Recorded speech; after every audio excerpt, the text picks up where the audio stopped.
Chapter 1 में हमने देखा था कि पैसा बार्टर से गोल्ड कॉइन तक और फिर गोल्डस्मिथ से रेसिप्ट तक पहुंच गया। दोस्तों, बैंकिंग की कहानी शुरू होती है एक छोटी सी चालाकी से। अगर पहला चैप्टर जिसका नाम था मनी एंड इट्स इवोल्यूशन आपने मिस कर दिया है तो मैं रिकमेंड करूंगा कि जरूर देखिए, क्योंकि बैंकिंग की कहानी वहीं से स्टार्ट होती है। चलिए शुरू करते हैं।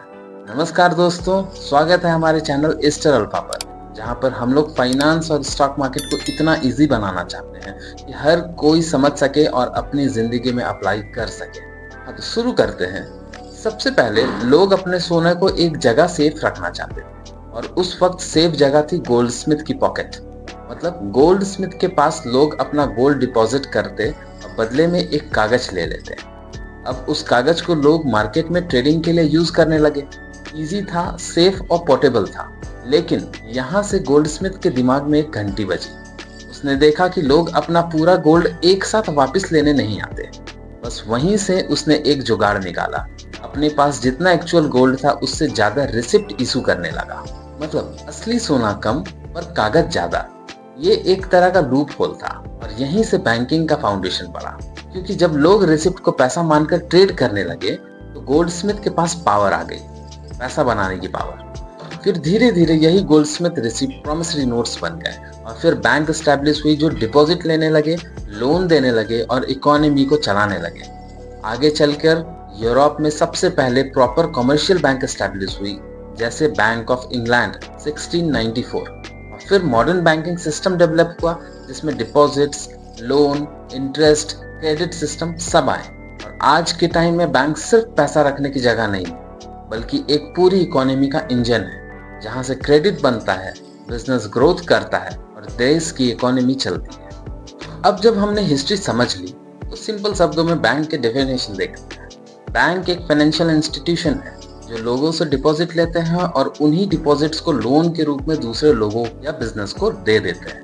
अगर इजी शब्दों में कहें दोस्तों, तो बैंक पैसे को बेकार पड़े रहने से बचाता है और उसको घुमाकर वैल्यू क्रिएट करता है। एक एग्जांपल से समझो, आप अपना पैसा बैंक में रखते हो, बैंक उसे किसी और को लोन दे देता है जो उस पैसे से घर, गाड़ी या बिजनेस बनाता है। मतलब आपका पैसा घूमता है और नए नए अपॉर्चुनिटीज क्रिएट करता है। इसी वजह से बैंक को फाइनेंशियल सिस्टम का दिल भी कहा जाता है, जो पूरे सिस्टम में पैसा पंप करता है। चलिए अब डिटेल में समझते हैं कि बैंक एक्चुअली करता क्या है।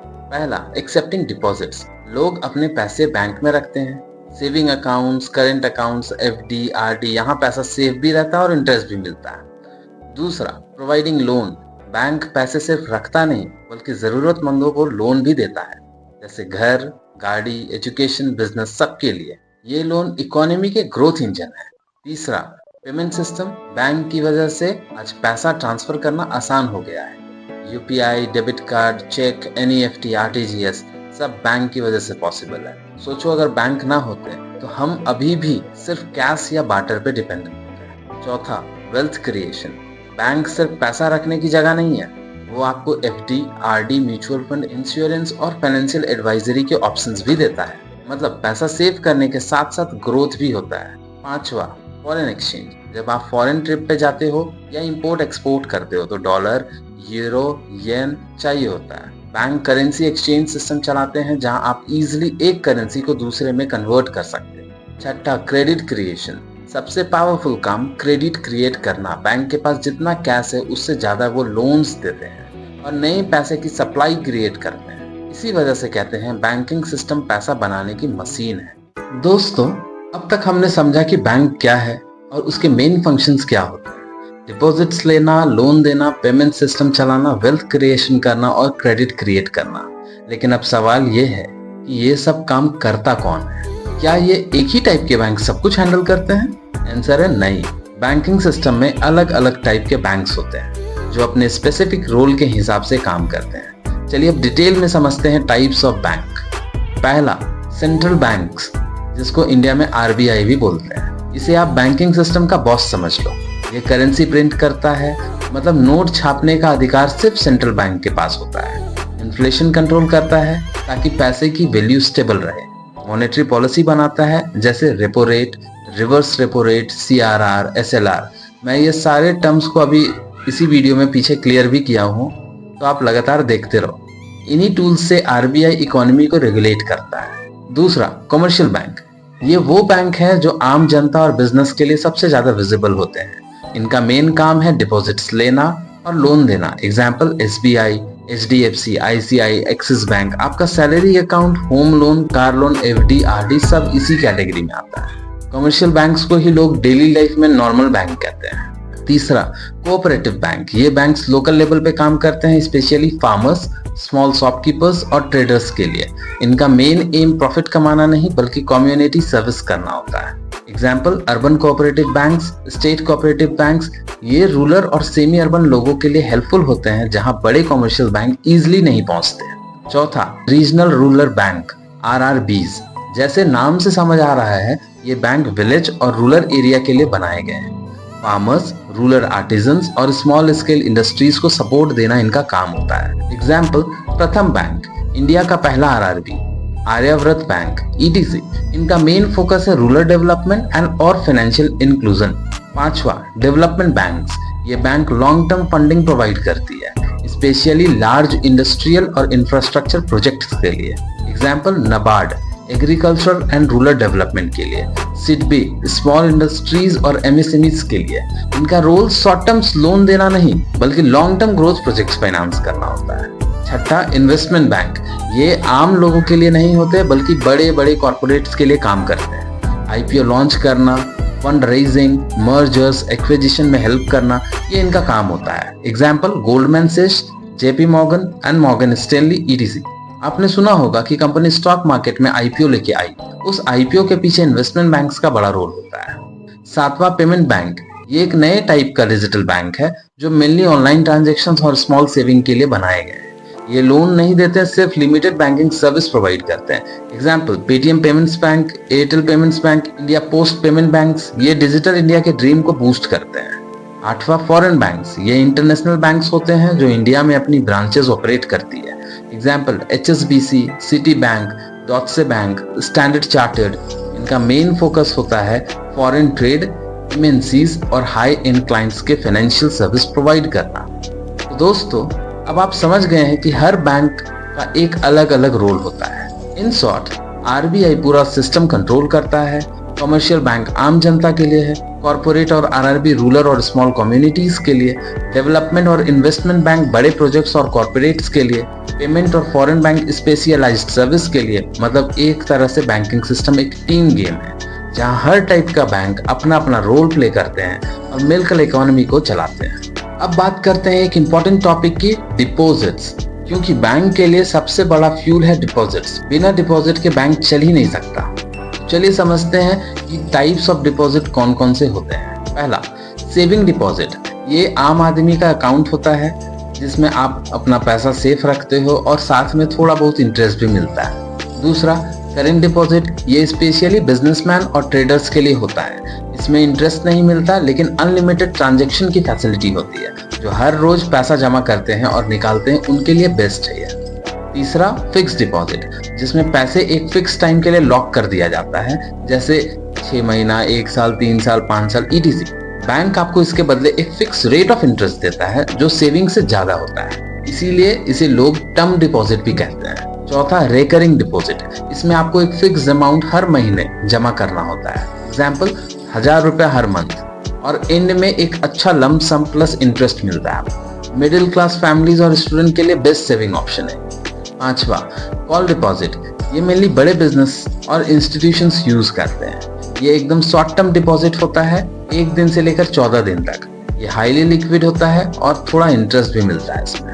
नोटिस डिपॉजिट, ये भी शॉर्ट टर्म होता है लेकिन इसमें पैसा निकालने के लिए पहले बैंक को नोटिस देना पड़ता है, जैसे 7 दिन का या 30 दिन का नोटिस देना होता है। आठवां, फ्लेक्सी डिपॉजिट। इसमें सेविंग और एफडी का कॉम्बिनेशन होता है। अगर सेविंग में एक लिमिट से ज्यादा पैसा पड़ा है तो वो ऑटोमेटिकली एफडी बन जाता है, और जब जरूरत हो तो एफडी तोड़कर वापस सेविंग में आ जाता है। एग्जाम्पल एसबीआई का मल्टी ऑप्शन डिपॉजिट, आईसीआईसीआई का मनी मल्टीप्लायर। नौवां, री इन्वेस्टमेंट डिपॉजिट। इसमें एफडी का इंटरेस्ट हर साल आपके प्रिंसिपल में ऐड होते जाता है, मतलब कंपाउंड इंटरेस्ट जो मैच्योरिटी पे बड़ा अमाउंट बन जाता है। 10वां, सीनियर सिटीजन डिपॉजिट। ये स्पेशली 60 प्लस एज वालों के लिए होता है। बैंक उनको एक्स्ट्रा 0.25% से 0.50% ज्यादा इंटरेस्ट देता है एफडी पर।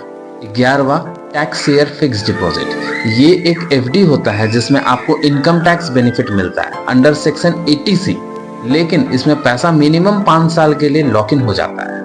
12वां variable recurring deposit, flexi RD जिसको बोलते हैं। नॉर्मल आरडी में फिक्स्ड अमाउंट होता है, लेकिन इसमें आप फ्लेक्सिबल अमाउंट डिपॉजिट कर सकते हो। कभी मन किया 1000, कभी मन किया 5000, कभी मन किया 500, जैसा हो। 13वां नंबर एनआरआई डिपॉजिट्स, जो इंडियन अब्रॉड रहते हैं उनके लिए अलग डिपॉजिट्स होते हैं। एनआरई नॉन रेजिडेंट एक्सटर्नल, इसमें पैसा इंडिया में फ्रीली रिपैट्राइट हो सकता है। NRO non resident ordinary, India के अर्निंग के लिए। FCNR foreign currency non resident, जिसमें पैसा फॉरेन करेंसी में ही पड़ा रहता है।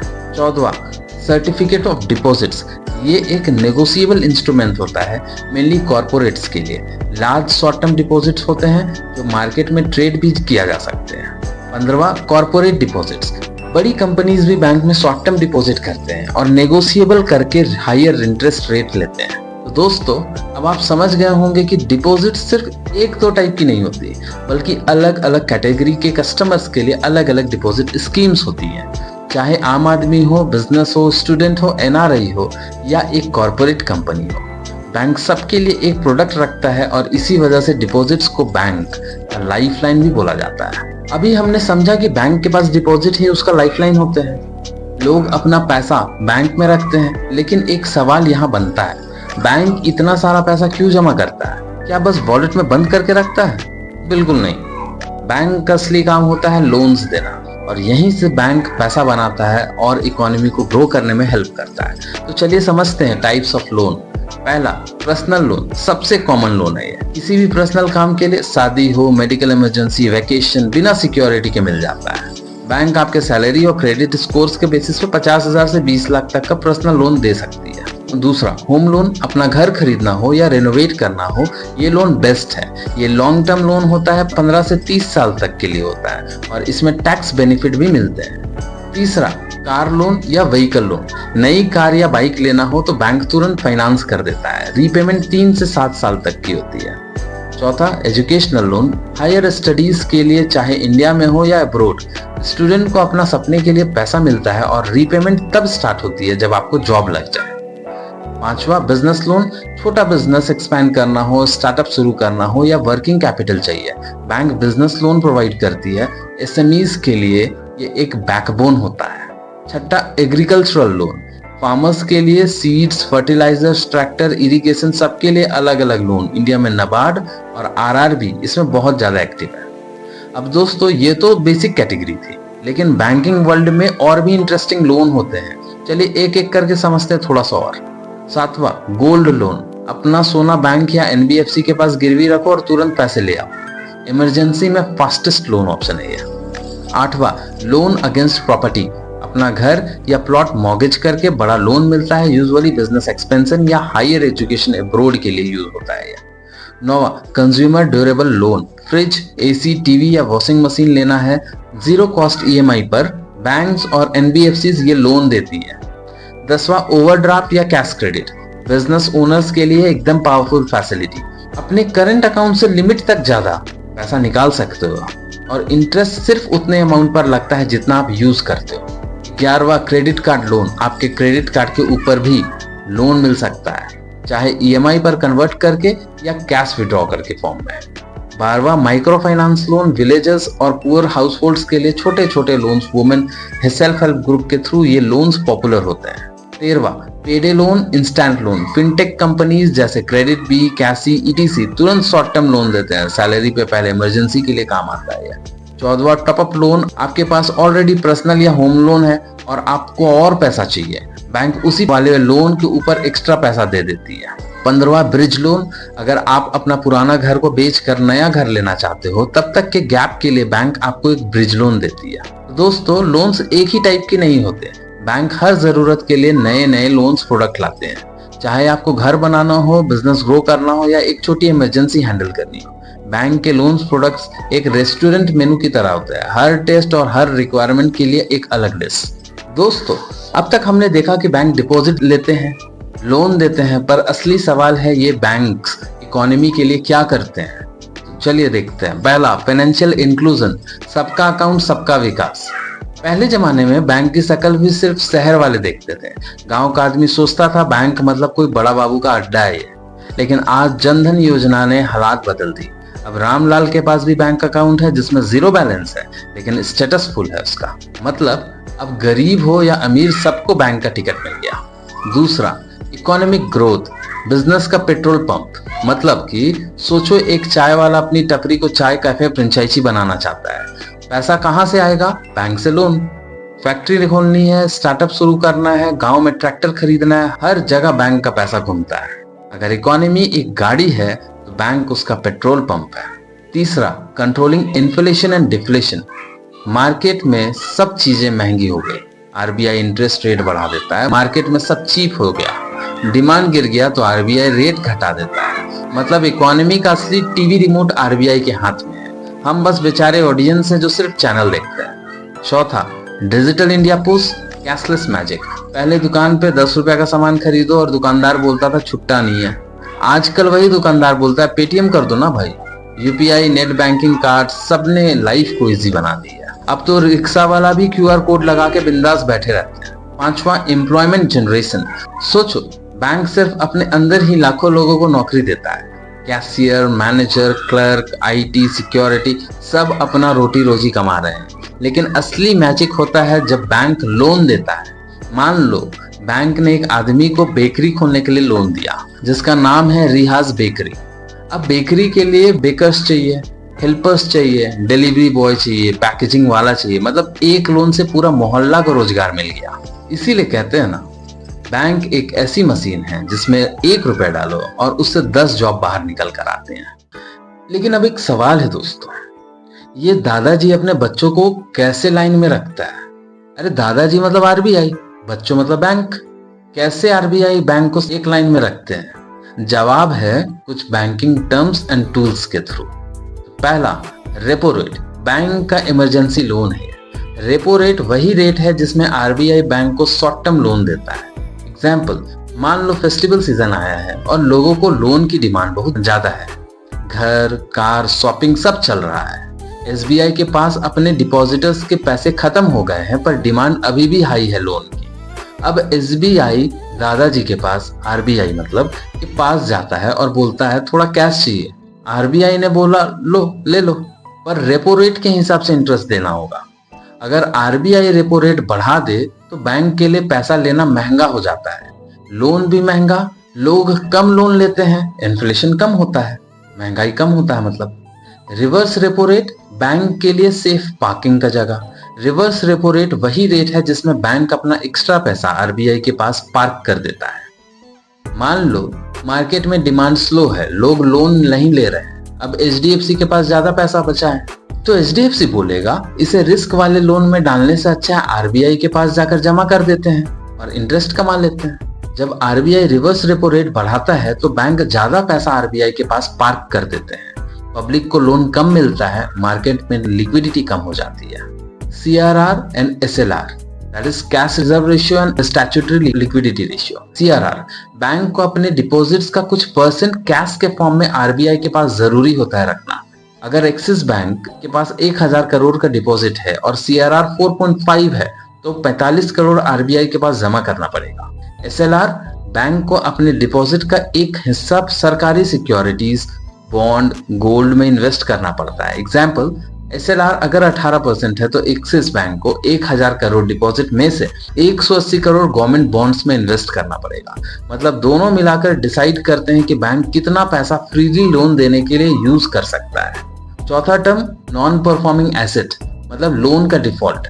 जब कोई बोरोवर अपने लोन वापस नहीं करता, 90 दिन से ज्यादा डिले हो जाते हैं तो वो एनपीए बन जाता है। मान लो रोहन नाम का एक बिल्डर है जिसने 100 करोड़ का लोन लिया है प्रोजेक्ट बनाने के लिए, लेकिन प्रोजेक्ट डिले हो गया, फ्लैट बिका नहीं और ईएमआई भी बंद कर दी देना। अब ये लोन बैंक के लिए नॉन परफॉर्मिंग एसेट है, पैसा अटक गया, इनकम बंद हो गई। एनपीएस बैंक के लिए कैंसर जैसी होती है, धीरे धीरे पूरा बैलेंस शीट खत्म कर देती है। पांचवा टर्म, लिक्विडिटी। लिक्विडिटी का मतलब है कितनी जल्दी और आसानी से कोई भी एसेट कैश में बदला जा सकता है। Example, cash in hand 100% liquid है, मतलब अभी खर्चा कर सकते हो तुम। बैंक एफडी थोड़ा कम लिक्विड है, उसको तोड़ना पड़ेगा पहले। फ्लैट या प्रॉपर्टी ये बहुत ज्यादा कम लिक्विड होता है, लीस्ट लिक्विड। क्यों? क्योंकि बेचने में टाइम लगेगा, तुरंत कैश में कन्वर्ट नहीं हो सकता।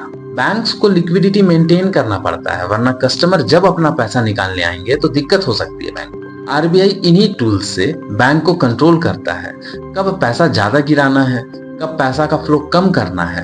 अब तक हमने देखा बैंक की हिस्ट्री, कैसे पैसा बनता है, लोन एंड डिपॉजिट्स देता है, इकोनॉमी कैसे चलता है। अब एक सवाल बनता है, आगे बैंकिंग कैसे दिखने वाला है? मतलब हमारे बच्चे जब बैंक को यूज करेंगे तो उनके लिए एक्सपीरियंस सेम होगा या पूरा बदल जाएगा? चलिए देखते हैं। Future of banking. पहला, digital banking, bank in your pocket. मतलब पहले बैंक जाने का मतलब होता था लाइन में खड़े रहना, फॉर्म भरना, सिग्नेचर करना, बहुत टेंशन। आज के टाइम में मोबाइल निकालो और UPI, net banking, debit card, credit card, सब एक ही क्लिक पर। कल को ये और एडवांस होगा, एआई बेस्ड चैटबॉट्स आपके लिए पूरा फाइनेंशियल प्लानिंग करेंगे, जैसे एक पर्सनल फाइनेंशियल एडवाइजर पॉकेट में हो। एग्जाम्पल, मैंने बोला एलेक्सा मुझे 10,000 का एफडी कर दो 1 साल के लिए, लो हो भी गया। दूसरा, नियो बैंक्स, बैंक बिना बैंक। मतलब क्या? सोचो एक ऐसी बैंक जो सिर्फ ऐप में हो, कोई फिजिकल ब्रांच नहीं है।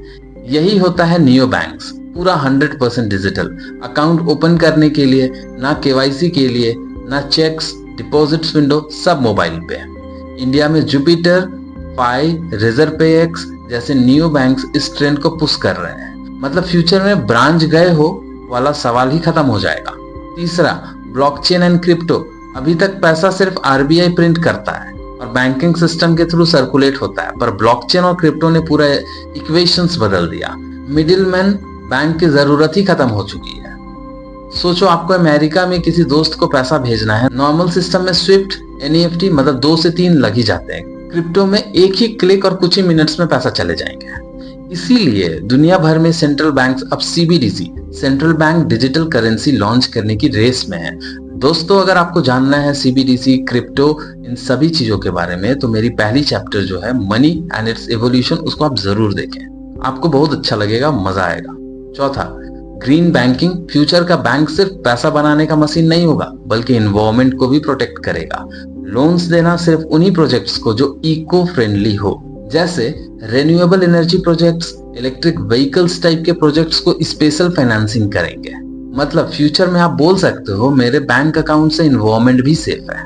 जहां एक तरफ बैंक की बेसिक रोल वही रहेगा, डिपॉजिट्स लेना, लोन देना, वही दूसरी तरफ टेक्नोलॉजी उसका फेस और स्टाइल कंप्लीटली चेंज कर देगी। आज बैंक एक बिल्डिंग है, कल बैंक एक app plus AI plus blockchain ecosystem होगा।